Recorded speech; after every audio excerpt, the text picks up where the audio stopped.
We once again thank God for having given us this opportunity to study His Word. తన వాక్యాన్ని ధ్యానించడానికి దేవుడిచ్చిన అవకాశాన్ని బట్టి దేవునికి వందనాలు చెల్లిస్తున్నాం. We are studying the book of Malachi. Malachi గ్రంథాన్ని మనం ధ్యానిస్తున్నాము. And in chapter 2, there was one verse that we left out last week. రెండవ అధ్యాయంలో ఒక వచనాన్ని గత వారం మనం ధ్యానించలేదు. We shall study that verse, meditate it, and then we'll move on to chapter 3. ఆ వచనాన్ని చదువుకొని అది ధ్యానించిన తర్వాత మూడవ అధ్యాయానికి వెళ్దాం.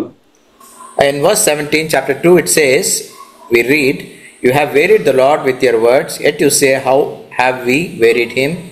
In that you say, everyone who does evil is good in the sight of the Lord, and he delights in them, or where is the God of justice?" రెండవ అధ్యాయము 17వ వచనంలో ఈ రీతిగా ఉంటుంది. మీ మాటల చేత మీరు యెహోవాను ఆయాసపెట్టుచు, దేని చేత ఆయనను ఆయాసపెట్టుచున్నాము అని మీరు అడుగుచున్నారే. దుర్మార్గులు యెహోవా దృష్టికి మంచివారు, వారి యందు ఆయన సంతోషపడను, లేక న్యాయకర్త యగు దేవుడు ఏమాయను అని చెప్పుకొనుట చేతనే మీరు ఆయనను ఆయాసపెట్టుచున్నారు. The people of God have never stopped questioning God. దేవుని ప్రజలు దేవుని ప్రశ్నించటం మానలేదు. And in this verse, we also see one more question that has been put forth by the people of God to him. ఈ వచనంలో కూడా దేవుని ప్రజలు దేవునికి ఒక ప్రశ్న వేస్తున్నారు. The people of God wearied God with their sins. దేవుని ప్రజలు పాపాల చేత దేవుణ్ణి విసికించారు. But God is looking at them and saying, "You have wearied me with your words." అయితే మీ మాటల చేత మీరు నన్ను విసిగించారు, ఆయాసపరిచారు అనేసి దేవుడు అంటున్నారు వాళ్ళతోటి. See the question that has been posed to God by his children. దేవుని ప్రజలు దేవునికి వేస్తున్న ప్రశ్నను చూడండి. They are saying or questioning, where is the God of judgment? అయితే న్యాయకర్త అయిన దేవుడు ఏమాయను అనేసి ప్రశ్నిస్తున్నారు. In fact, they are questioning God's existence. నిజానికి దేవుని ఉనికిని ఆయన ఉన్నాడు లేదా అన్నదాన్ని ప్రశ్నించేవారుగా మారారు. In Isaiah chapter 43 and verse 24, యెషయా గ్రంథం 43వ అధ్యాయం 24వ వచనంలో God is saying these very words to his people. ఈ మాటలే తన ప్రజలతో ఆయన చెప్పడం మనం చూస్తాం. Rather, you have burdened me with your sins, you have wearied me with your wrongdoings. మీ పాపముల చేత మీరు నన్ను విసిగించారు, మీ దోషముల చేత నన్ను ఆయాసపెట్టారు అనేసి అక్కడ ఉంటుంది. The counter questions of the people of God.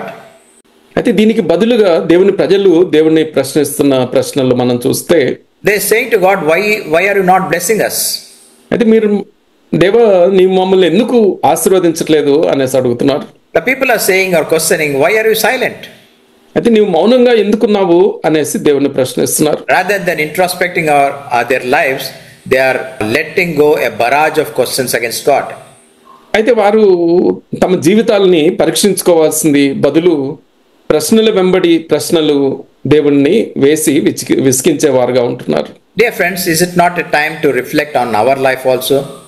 ప్రియులరా, మనం కూడా మన జీవితాలని పరీక్షించుకునే సమయం కాదా ఇది? In our tough times, we question God. కష్టమైన పరిస్థితుల్లో, కఠిన పరిస్థితుల గుండా వెళ్తున్నప్పుడు దేవుణ్ణి మనం ప్రశ్నిస్తూ ఉంటాం. When we see the chaos around us, we ask this question, where is the God of justice? మన చుట్టూ గందరగోళ పరిస్థితులు నెలకొన్నప్పుడు న్యాయకర్త అయిన దేవుడు ఏమయ్యాడు, ఎక్కడున్నాడు అనేసి మనం కూడా ప్రశ్నిస్తూ ఉంటాం. In fact, God is saying, "You are wearing me with your sins, wrongdoings." నిజానికి ఇక్కడ దేవుడు ఏమంటున్నారంటే, మీ పాపముల చేత, మీ తప్పుల చేత నన్ను విసిగించారు అనేసి అంటున్నారు. If only we are sensitive to God's voice, we'll just definitely correct our life. దేవుని మాటలు, దేవుని స్వరం వినే సున్నితత్వము మనలో ఉంటే ఇటువంటి మాటలు విన్నప్పుడు మన జీవితాలు తప్పకుండా సరి చేసుకుంటాం. Before we move on to the third chapter, one of the hard lessons that we can learn from this book of Malachi is this. మూడవ అధ్యాయంలోకి వెళ్ళక ముందు మనం నేర్చుకోవాల్సిన ఒక కఠినమైన పాఠం ఏంటంటే, The Lord will not put up indefinitely without disobedience. అవిధేయతలో మనం కొనసాగినప్పుడు ఆయన నిరంతరము ఆయన సహించేవాడుగా, ఓర్చుకునేవాడుగా ఉండడు. Remember, dear friends, there is always a day of reckoning, a time of reckoning. పిల్లలు గమనించండి, లెక్క సరిచూసే సమయము ఒకటి దేవుడు కలిగి ఉంటారు. We read in the book of Daniel, mene tekel and upharsin. దానియేలు గ్రంథంలో మెనే టెకెల్ ఉఫార్సిన్ అన్న మాట మనకు కనపడుతుంది. We have been weighed and found wanting. అయితే మన త్రాసులో మనల్ని తూచినప్పుడు మనము తేలికైపోయాము, ఉండాల్సినంత బరువు లేము అనేసి అక్కడ చూస్తాం. It is high time we set right our life. అంచేత మనము మన జీవితాలను సరి చేసుకోవటానికి సమయం ఆసన్నమైంది అనేది గమనించాలి. Now we may again question the purpose of writing this book. ఈ గ్రంథము ఎందుకు రాయబడింది అన్న ఉద్దేశాన్ని గురించి మనం ఆలోచన చేస్తే, It's almost like a final call to the people to turn back to God. దేవుని ప్రజలకి మీరు నా యుద్ధకు మరలి రండి, తిరిగి రండి అనేసి దేవుడిస్తున్న చివరి పిలుపుగా దీన్ని గమనించాలి. The book is a call or warning about the impending judgment that is going to come upon them. అయితే వారి మీదకి రాబోతున్న శిక్షని గురించిన హెచ్చరిక ఈ గ్రంథంలో మనకు కనపడుతుంది. So the book of Malachi is a call for the people to return back, not only for the Israelites but even to us in the present age. అంచేత ఈ మలకీ గ్రంథము ఎందుకు రాయబడింది అన్న ఉద్దేశాన్ని మనం గమనిస్తే, తన ప్రజలని తిరిగి తన యొద్దకు పిలిచే చివరి పిలుపుగా కేవలం ఇశ్రాయేలీయులకే కాదు, దేవుని ప్రజలమైన మనకి కూడా ఇది వర్తిస్తుంది అని గమనించాలి. Before God destroyed the people in the days of Noah, Noah దినాలలో దేవుడు ఆ మానవులందరినీ నశింప చేయక ముందు this is what he had to say. అక్కడ దేవుడు ఇలా అన్నారు. In Genesis chapter 6 and verse 3, ఆదికాండం 6వ అధ్యాయం 3వ వచనంలో ఇలా ఉంటుంది. God is saying, my spirit shall not always strive with man. నా ఆత్మ నరులతో ఎల్లప్పుడూ వాదించదు అనేసి దేవుడు అన్నారు. In the common terminology we say God was fed up with the people. అయితే మన సామాన్య భాషలో, వాడుక భాషలో చెప్పుకోవాలి అని అంటే, దేవుని ప్రజల పనుల వలన దేవుడు విసిగిపోయారు.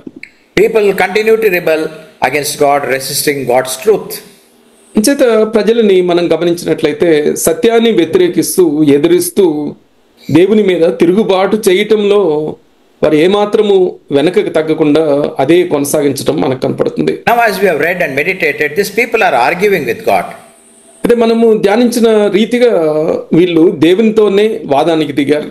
The number one point arguing with God is questioning his love.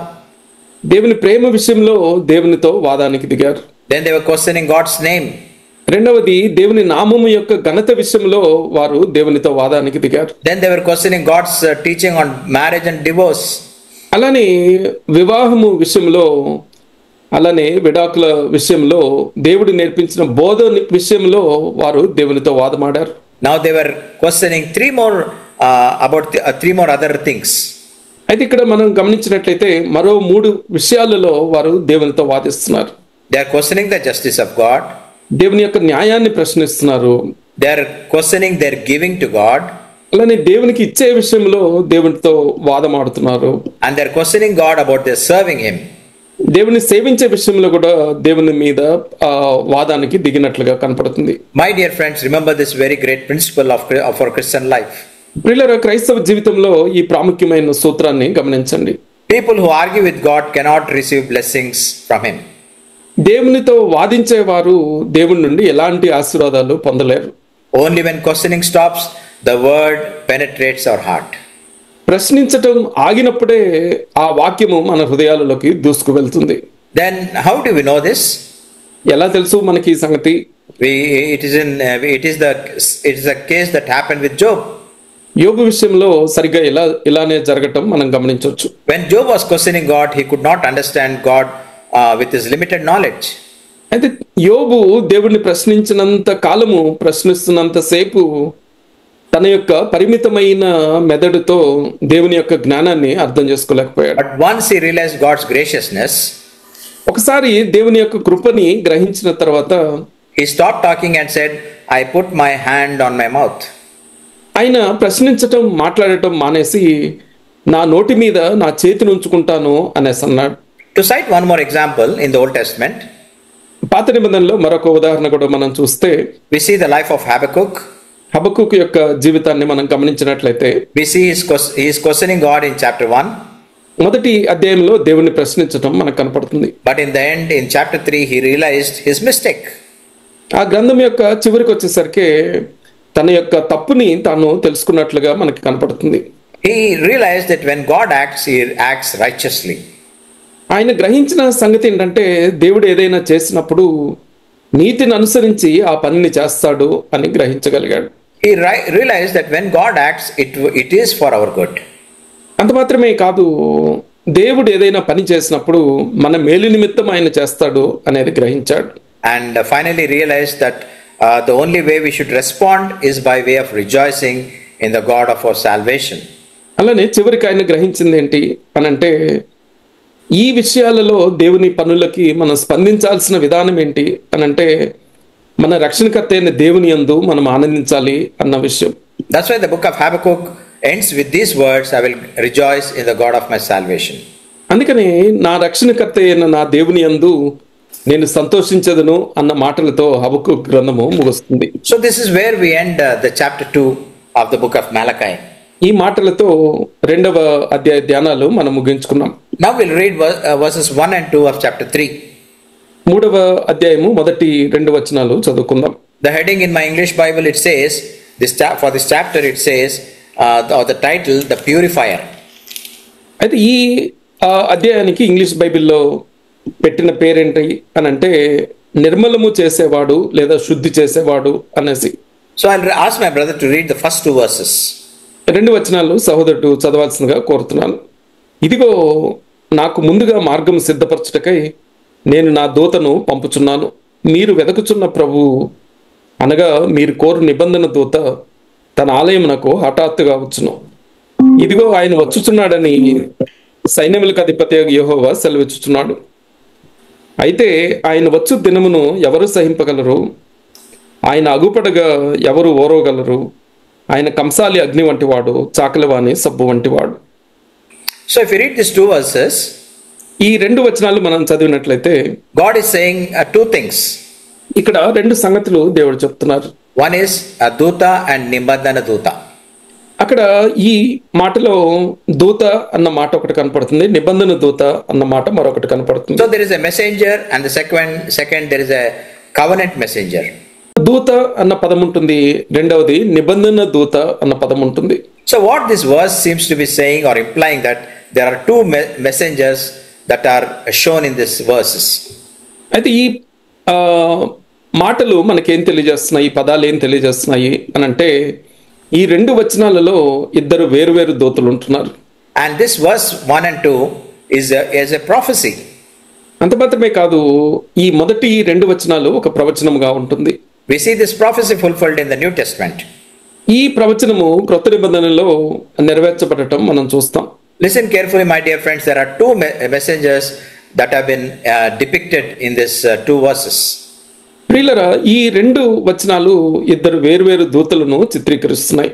The first messenger is obviously John.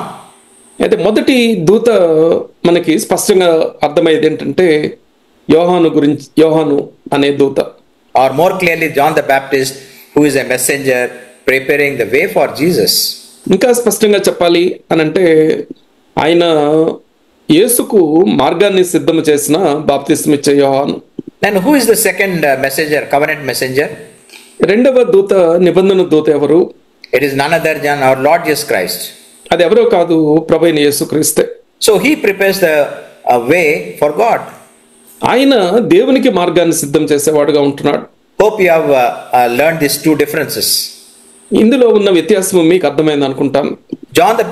John the Baptist is preparing the way for Jesus, and Jesus Christ, the covenant messenger, is preparing a way for us all to God. అంచేత బాప్తిస్మిచ్చే యోహాను ప్రభువైన యేసుక్రీస్తుకి మార్గం సిద్ధపరిచిన వాడుగా ఉంటే, మనందరము దేవుణ్ణి చేరుకోవటానికి మనకి మార్గము సిద్ధం పరిచిన వాడు ప్రభువైన యేసుక్రీస్తు. So each one of them have been sent and commissioned with a purpose. అంచేత ఇద్దరు కూడా ఒక ప్రత్యేకమైన ఉద్దేశం నిమిత్తము నియమింపబడి పంపబడిన వారే. And the verse says they shall suddenly come. అలానే ఈ వచనం మనకేమని చెప్తుంది అని అంటే, నిబంధన దూత హఠాత్తుగా వచ్చును అనేసి ఉంటుంది. So there is a prophecy or foretelling about John the Baptist and the coming of Lord Jesus Christ. బాప్తిస్మిచ్చే యోహాను గురించిన ప్రవచనం ఉంటుంది, ప్రభువైన యేసుక్రీస్తు గురించిన ప్రవచనం ఉంటుంది. And their ministry is described in the verse 3. వీరి పరిచర్య గురించి 3వ వచనము మనకి తెలియజేస్తుంది.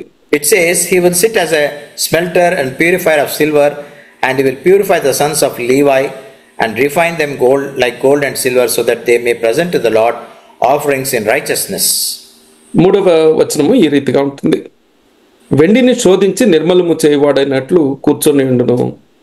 లేవీయులు నీతిని అనుసరించి యెహోవాకు నైవేద్యములు చేయనట్లు వెండి బంగారములను నిర్మలము చేయ రీతిని ఆయన వారిని నిర్మలులను చేయును. So we know these two messengers. One is John the Baptist and the second one is our Lord Jesus Christ. ఈ ఇద్దరు దూతలు ఎవరో అనేది మనం చూసాం. మొదటి వ్యక్తి బాప్తిస్మిచ్చే యోహాను, రెండవ వ్యక్తి ప్రభువైన యేసుక్రీస్తు. We know the person and the ministry of Lord Jesus Christ in detail. ప్రభువైన యేసుక్రీస్తు యొక్క వ్యక్తిత్వాన్ని గురించి, ఆయన పరిచర్య గురించి వివరంగా మనకి తెలుసు. Very detailedly we know it in the 4 Gospels. 4 సువార్తల్లో సవివరముగా ఆయన పరిచర్య గురించి, ఆయన వ్యక్తిత్వాన్ని గురించి గ్రంథస్థం చేయబడింది. But what little we know of John the Baptist is of very much importance. అయితే బాప్తిస్మిచ్చే యోహాను గురించి మనకు తెలిసిన కొద్ది సమాచారం కూడా అది ప్రాముఖ్యమైనదిగానే ఉంటుంది. So today we shall confine our meditation only to this first messenger, that is John the Baptist. ఈ రోజున మన ధ్యానాన్ని మొదటి దూత అయిన బాప్తిస్మిచ్చే యోహాను జీవిత ధ్యానానికి పరిమితం చేసుకుందాం.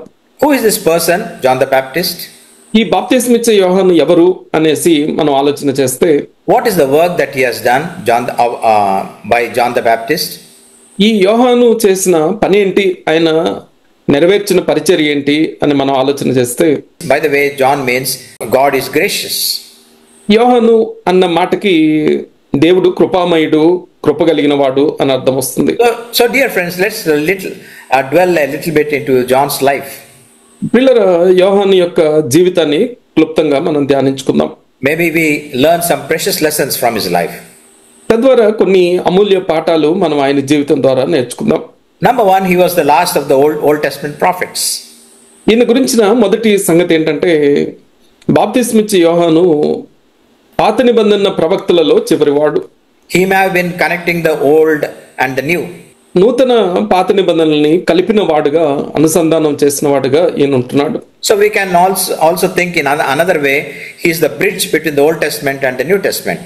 మరో రకంగా మనం ఆలోచన చేస్తే, పాత నిబంధనకి క్రొత్త నిబంధనకి మధ్య ఒక వారధి లాంటి వాడు, ఒక వంతెన లాంటి వాడు అనేసి అర్థం చేసుకోవచ్చు. What is the second thing that we learn about this John? ఈ యోహాను గురించి మనం నేర్చుకునే రెండవ సంగతి ఏంటంటే, he was greater than any other Old Testament saint. పాత నిబంధన భక్తులందరికంటే కూడా ఈయన గొప్పవాడుగా మనం చెప్పుకోవచ్చు. Who has said these words? ఎవరన్నారండి ఈ మాటలు? Who described his greatness? ఈయన గొప్పతనాన్ని వర్ణించిన వ్యక్తి ఎవరు? It is none other than our Lord, our Savior. ఆయన ఎవరో కాదు, మన ప్రభువు రక్షకుడైన యేసుక్రీస్తే. In Matthew 11 and verse 11, మత్తయి సువార్త 11వ అధ్యాయం 11వ వచనంలో ఇలా ఉంటుంది. These are the words of our Lord concerning John the Baptist. ప్రభువైన యేసుక్రీస్తు బాప్తిస్మిచ్చే యోహాను గురించి పలికిన మాటలువి. Truly I say to you, among those born of women, there has not arisen anyone greater than John the Baptist. స్త్రీలు కనిన వారిలో బాప్తిస్మిచ్చే యోహాను కంటే గొప్పవాడు పుట్టలేదు అని నిశ్చయముగా మీతో చెప్పుచున్నాను అనేసి ప్రభు అన్నారు. Now what's the third thing that we learn about this John? ఈ యోహాను గురించి మనం నేర్చుకునే మూడవ విషయం ఏంటంటే, he was humility personified. ఆయన దీనత్వము మూర్తిభవించిన వ్యక్తిగా ఉంటున్నాడు. In his own words, John said, ఆయన మాటలోనే యోహాను ఇలా అన్నాడు. In John chapter 3 and verse 30, he must increase and I must decrease. యోహాను సువార్త 3:30లో ఆయన హెచ్చవలసి ఉంది, నేను తగ్గవలసి ఉంది అనేసి అన్నాడు. He recognized his own unworthiness. అలానే తన యొక్క అయోగ్యతని ఎరిగిన వాడుగా, గుర్తించిన వాడుగా బాప్తిస్మిచ్చే యోహాను ఉంటున్నాడు. He said he is not even fit to untie the laces of the sandals of Lord Jesus Christ. అందుకని ఆయన ఏమన్నాడంటే, ప్రభువైన యేసుక్రీస్తు యొక్క చెప్పుల వారుని విప్పటానికి కూడా నేను యోగ్యుని కాదు అనేసి చెప్పాడు. Again in John's Gospel chapter 1 and verse 23 says, I am just a voice. అలానే యోహాను సువార్త 1:23లో తన గురించి తాను చెప్పుకుంటూ, నేను కేవలము ఒక శబ్దాన్ని లేదా స్వరాన్ని అనేసి చెప్పారు. So our Lord extolled John the Baptist, and John the Baptist in turn exalted Lord Jesus Christ. అంచేత ప్రభు అయిన యేసుక్రీస్తు యోహానుని హెచ్చించినట్లుగా మనకు కనపడుతుంది. అదే రీతిగా యోహాను కూడా ప్రభు అయిన యేసుక్రీస్తుని హెచ్చించటం మనకి కనపడుతుంది. Now fourthly, what is the message of this John the Baptist? నాలుగవదిగా ఈయన ప్రకటించిన వర్తమానం ఏంటి, సందేశం ఏంటి అనేది ఆలోచన చేస్తే, He was living all alone by himself in the wilderness. అరణ్యంలో ఒంటరిగా జీవిస్తున్నాడు ఈయన. But he was courageous enough to condemn the sinful attitudes, life of the people. అయినప్పటికీ పాపుల యొక్క పాప వైఖరిని, వారి జీవితాలని ఖండించే ధైర్యవంతుడిగా ఈయన మనకు కనపడతాడు. He called the Pharisees a brood of vipers. ఒక సందర్భంలో పరిసయ్యులని సర్పసంతానమా అని సంబోధించాడు. And then he preached a message of repentance. అలానే మారు మనసుని గురించిన సందేశాన్ని ఆయన ప్రకటించాడు. Even though the crowds were following him and talking about his greatness, అనేక జనసమూహాలు ఆయన వెంబడిస్తూ ఆయన గొప్పతనాన్ని గురించి చెప్తున్నప్పటికీ his ministry was only to point out the Messiah to the people. అయితే ఆయన కలిగి ఉన్న పరిచర్య, ఆయన ఆ దృక్పథంలో మనం చూస్తే ప్రభు అయిన యేసుక్రీస్తుని అనేకులకి పరిచయం చేయటం, చూపించటమే తను ఆ పరిచర్యగా కలిగి ఉంటున్నాడు. In John chapter 1 and verse 29 he says, "Behold the Lamb of God which taketh away the sin of the world." అందుకనే యోహాను సువార్త 1:29లో యోహాను పలికిన ఈ మాటలు మనం చూస్తాం. ఇదిగో లోక పాపమును మోసుకొని పోవు దేవుని గొర్రెపిల్ల. He recognized himself as unworthy of any honor or fame. అంచేత ఈయన జీవితాన్ని మనం గమనించినప్పుడు ఎలాంటి ఘనతకి, కీర్తి ప్రతిష్టలకి నేను యోగ్యుడిని కాను అనేసి గుర్తించిన వాడుగా కనపడుతున్నాడు. Dear friends, John's message was very simple and very clear. అలానే యోహాను యొక్క సందేశము చాలా సామాన్యమైనదిగా, చాలా స్పష్టంగా మనకి కనపడుతుంది. In Matthew chapter 3 and verse 2 he says, "Repent, for the kingdom of God is at hand." మత్తయి సువార్త 3:2 పరలోక రాజ్యము సమీపించి ఉన్నది, మారుమనసు పొందుడి అనేసి ఆయన ప్రకటించడం మనకు కనపడుతుంది. Not only it was a message of salvation, it was a message of urgency. అంచేత ఇది ఆ మారుమనసు పొందండి, రక్షణ పొందండి అని ఇచ్చిన సందేశం మాత్రమే కాదు, ఇందులో మీరు తొందరపడండి, ఇది అత్యవసరము అనేసి ప్రకటించడం మనకు కనపడుతుంది. If it was so urgent in that first century, అయితే ఆ దినాలలోనే, మొదటి శతాబ్దంలోనే మీరు తొందరపడండి అనేసి పిలుపునివ్వటం జరిగితే, dear friends, how much more it is urgent in the present days. అయితే ప్రస్తుత దినాలలో అది ఇంకా అత్యంత సమీపంగా ఉంటుంది, అది అత్యావశ్యకమైంది అనేసి మనం గమనించాలి. To repent of our sins is a matter of urgency. అంచేత మన పాపాల విషయంలో పశ్చాత్తాపపడటం, మారు మనసు పొందటం అనేది అత్యవసరమైన, తొందరగా మనం చేయాల్సిన పనిగా ఉంటుంది. Not only it was a message of salvation, not only it was a message of urgency, it was a message of warning. అంచేత ఇది రక్షణ కొరకైన సందేశముగా, అలానే త్వరపడండి అని ఇచ్చిన సందేశంగా ఉండటమే కాదు, ఇందులో హెచ్చరిక కూడా మనకి కనపడుతుంది. In Luke chapter 3 verses 16 and 17, లూకా సువార్త 3:16-17 మనం గమనిస్తే, he lets out this warning and he says, "The one coming after me will baptize you with fire, he will burn up the chaff with unquenchable fire." ఆ వచనాలలో మనం గమనించినట్లయితే, నా వెనుక వచ్చుచున్నవాడు అగ్నితో మీకు బాప్తిస్మిస్తాడు, ఆరని అగ్నితో పొట్టుని కాల్చివేస్తాడు అన్న మాటలు మనకు కనపడతాయి. What is this unquenchable fire? It is eternal hell. అంచేత ఈ ఆరని అగ్ని ఏంటి అనేసి మనం గమనిస్తే, అది నిత్య నరకానికి ఆ సూచనగా ఉంటుంది. Where the worm doesn't die and the fire is not quenched. అక్కడ అగ్ని ఆరదు, పురుగు చావదు అనేసి చెప్పబడింది. And what more message did he convey to the people? ఇంకా ప్రజలకి అందజేసిన సందేశం ఏంటి? యోహాను అందించిన సందేశం, In a daring act of resistance, he would condemn acts of immorality. అలానే ధైర్యముతో అనైతికమైన పనులు, అపవిత్ర పనులు చేసిన వారిని ఖండించడం మనకు కనపడుతుంది. He fairly condemned King Herod of his relationship with his brother's wife. అయితే ఆయన ఎంత ధైర్యంగా రాజైన హేరోదుని సైతము, నీ సహోదరుని భార్యని నువ్వు ఉంచుకోవటం సరైనది కాదు అని ఖండించటం మనకు కనపడుతుంది. To the crowds he taught them charity. అలానే ఆ జనసమూహాలకి ఆయన అందించిన సందేశాన్ని మనం చూస్తే, మీరు దాతృత్వం కలిగి ఉండండి అనేసి తెలియజేశారు. And he said to them, if you have 2 tunics, you give one to the one who doesn't have. చేత మేము ఎలా జీవించాలి అని ఆయన అడిగినప్పుడు జనసమూహాలకు ఏమన్నాడంటే, 2 అంగీలు గలవాడు ఏమీ లేనివానికి ఇవ్వాలి అనేసి చెప్పారు. What was the message he put through to the soldiers? అలానే సైనికులకి ఆయన ఇచ్చిన సందేశం ఏంటి? Be extortioners. ఎవరిని బాధ పెట్టేవారుగా మీరు ఉండొద్దు అనేసి చెప్పారు. Don't harass anyone. అంచేత ఎవరి మీద అపనిందలు వేయొద్దు అనేసి చెప్పారు. Be content with your wages. అంచేత మీకొచ్చే జీతంతో మీరు తృప్తి పొంది ఉండండి అనేసి తెలియజేశాడు. What was the message he gave to the tax collectors? సుంకర్లకి పన్ను వసూలు చేసే వారికి ఈయన ఇచ్చిన సందేశం ఏంటి? Do not collect more than what you have been ordered to. అంచేత మీకు నియమించిన దానికంటే, నిర్ణయించిన దానికంటే ఎక్కువ మీరు తీసుకోవద్దు అనేసి తెలియజేశారు. You can see these things in Luke chapter 3 verses 12 to 14. ఈ సంగతులన్నీ లూకాసు సువార్త 3వ అధ్యాయం 12 నుంచి 14 వరకు మనకు కనపడతాయి. Now we come to the fifth aspect of his life, that is a physical life. అయితే 5వ విషయానికి మనం వస్తే ఆయన భౌతిక జీవితాన్ని మనం గమనించినట్లయితే, you may wonder what his lifestyle is. అతని జీవన విధానము, జీవన శైలి ఎలా ఉంది అనేసి ఆలోచన చేస్తే, again come to chapter 3 of the book of Matthew and verse 4. మత్తయి సువార్త 3వ అధ్యాయం 4వ వచనంలో ఇలా ఉంటుంది. It says, John himself had a garment of camel's hair and a leather belt around his waist, and his food was locusts and honey. అక్కడ ఈ రీతిగా ఈ యోహాను గురించి చెప్పబడింది. ఆయన ఒంటె రోమముల వస్త్రమును, మొల చుట్టూ తోలు దట్టియు ధరించుకున్నవాడు, మిడతలను అడవి తేనెయు అతనికి ఆహారము అనేసి చెప్పబడింది. He lived a very extremely simple life.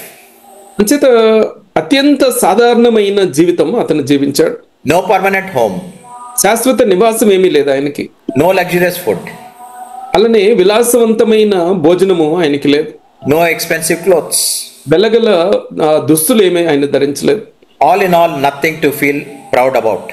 ఇది వీటన్నిటిని కలగలిపి మనం చూస్తే గర్వించటానికి, అతిశయించడానికి ఏమాత్రము ఆస్కారము లేని రీతిలో ఆయన జీవించాడు. He never promoted himself.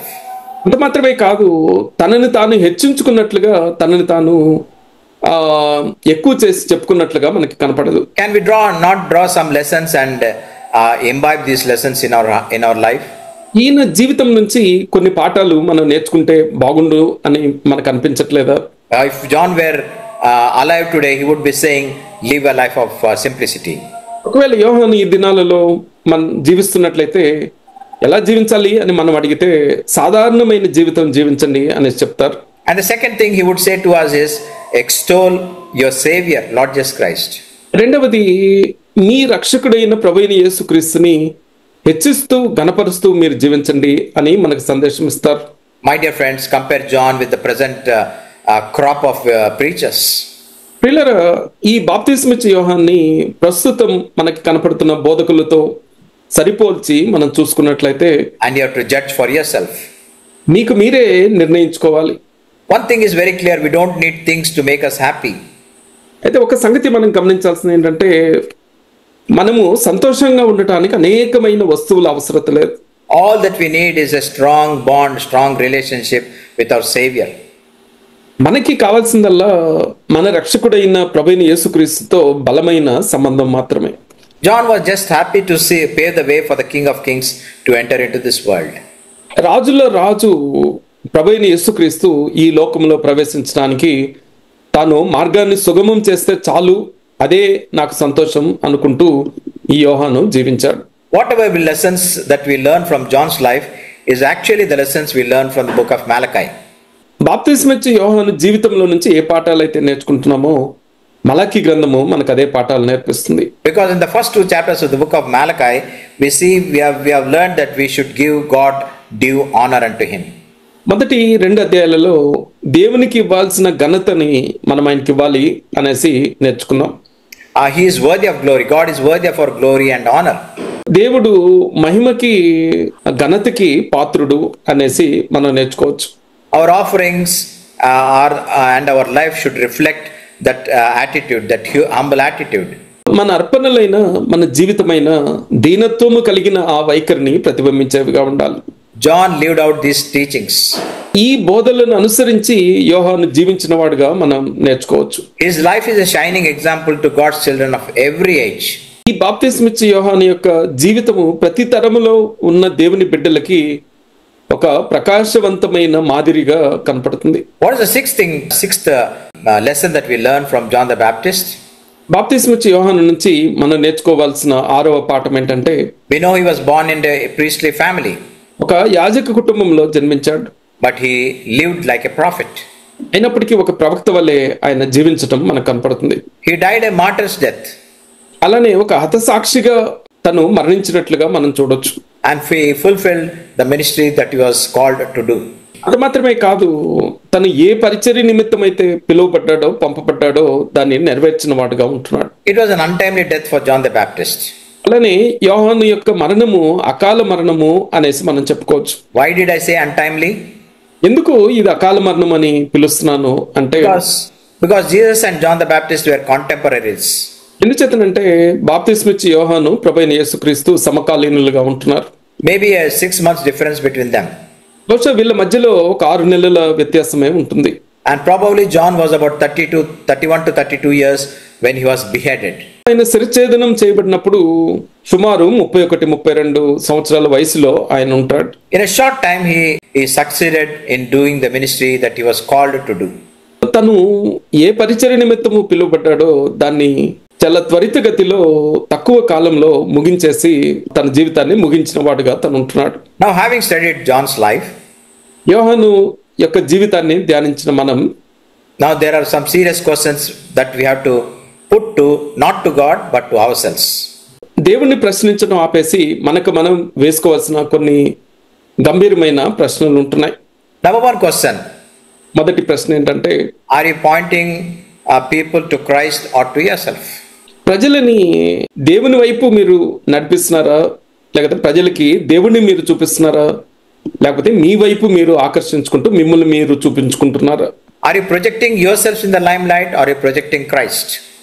ప్రకాశమానమైన వెలుగులో మిమ్మల్ని మీరు చూపించుకుంటున్నారా, లేకపోతే ప్రభువును చూపిస్తున్నారా? One thing that we can say about the present crop of this preachers is they are projecting themselves. ప్రస్తుతం ఉన్న బోధకులు ప్రసంగికులని మనం గమనిస్తే వారిని వారు కనపరుచుకునేవారుగా ఉంటున్నారు. And secondly, we have to question this one to ourselves: are we decreasing so that Christ may increase?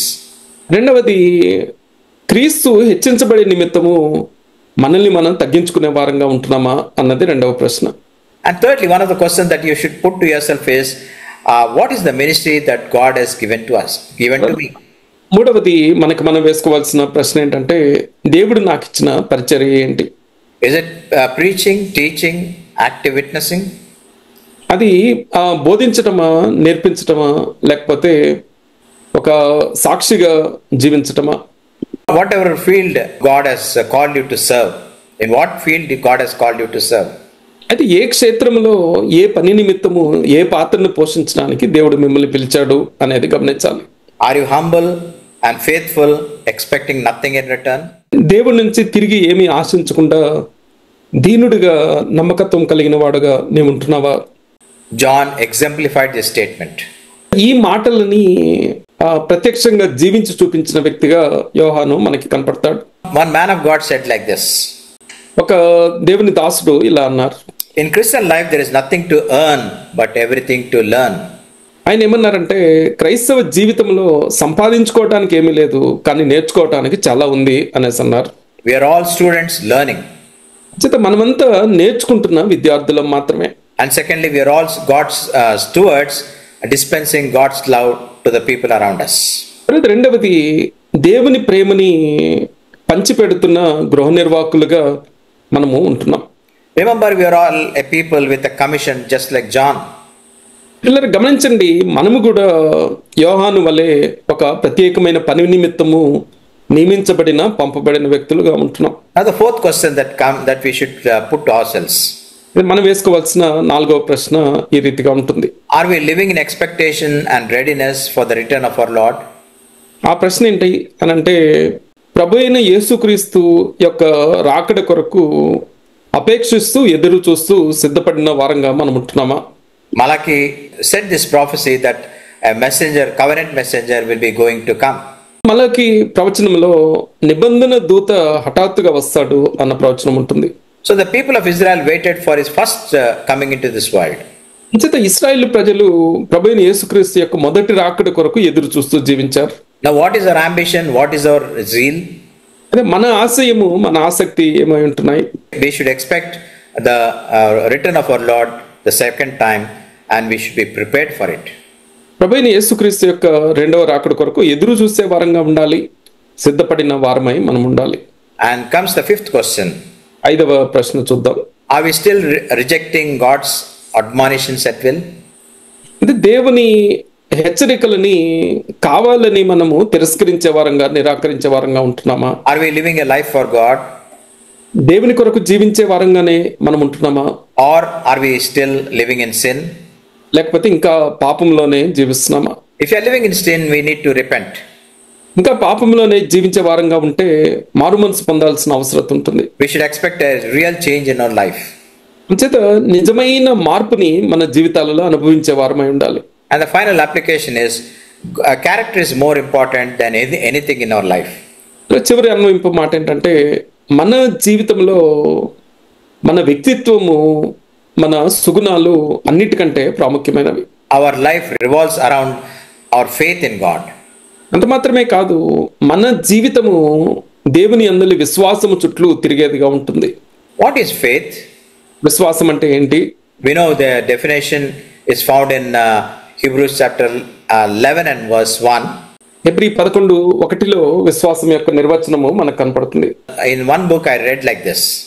ఒక పుస్తకంలో నేను ఇలా చదివాను. We should have faith that knows. ఎరిగిన విశ్వాసం కలిగి ఉండాలి అనేసి చెప్పబడింది. We should have a faith that grows. తర్వాత రెండవది ఎదిగే విశ్వాసము, అభివృద్ధి చెందే విశ్వాసము కలిగి ఉండాలి అనేసి చెప్పబడింది. And we should have a faith that shows.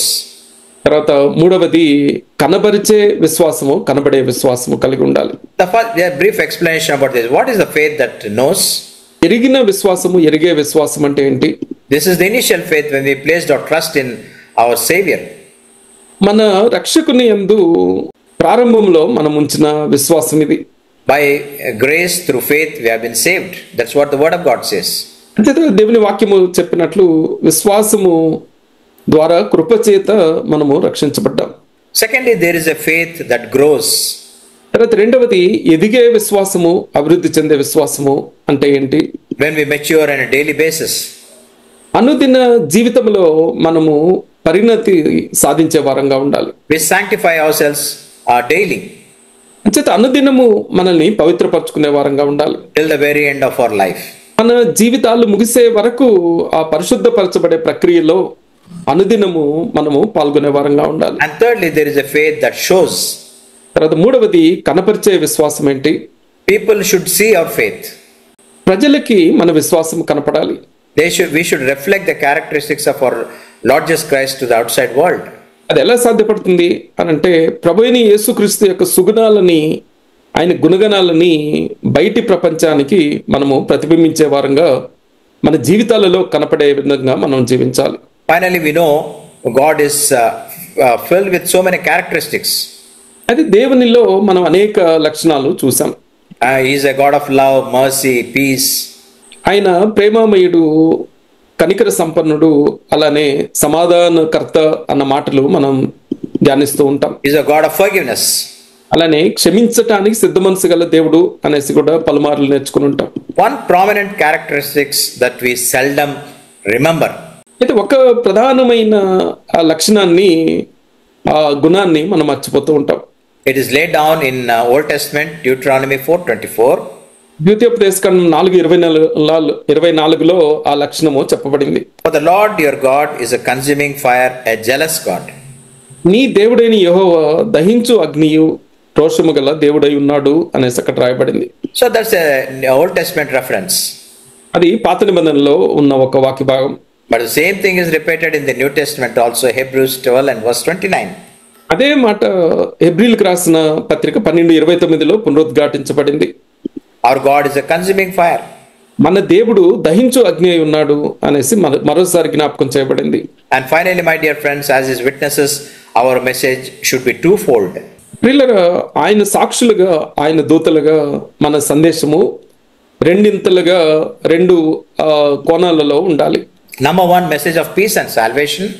మొదటిది రక్షణ గురించిన సమాధానాన్ని గురించిన సందేశం ఇచ్చే వారంగా ఉండాలి. And the second message is God's wrath on a disobedient and unruly people.